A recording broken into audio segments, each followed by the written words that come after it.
So what challenges does that bring from a cybersecurity perspective and a fraud perspective? One of the things that we saw with the rollout of different aid programs, not just in North America, but around the world, these initiatives that were thrown out to ease unemployment or losses in revenue amongst employees and business owners were focused on expediency, getting the money out there, and didn't have a lot of safeguards in them. So what we're finding now is that there's a lot of fraud.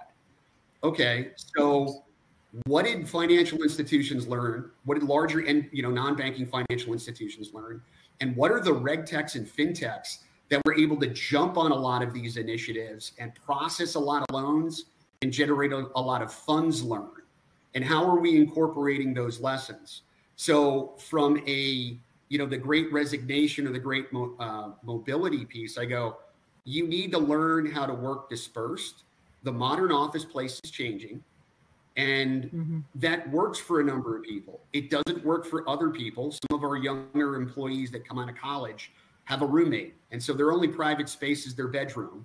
So it's not really conducive to an office environment. So they're going to be more excited about getting back to the workplace than somebody that has 3 kids and an actual office sitting in their house.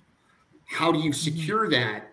But as you talk about how we're making goods or we're making our services more applicable to business people that are not working in a traditional office environment, we'll leverage some of those younger people that are doing 90% of their business in something other than fiat currency.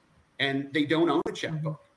And they're doing it through a lot of payment apps. It's a wonderful opportunity in every single one of those cases to tag someone and say, well, you've owned virtual currencies. You own 3 different currencies for more than 5 years.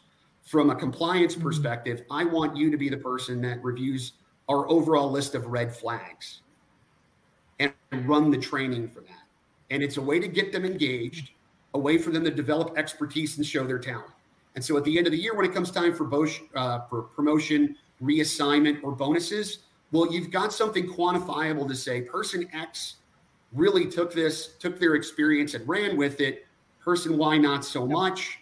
And, person Z, who is actually a director, well, they don't really understand this yet. And they need somebody to actually bring them up to speed about what's going on in the cannabis market in the United States, or what are the latest cyber-enabled financial crime threats, or business email compromise.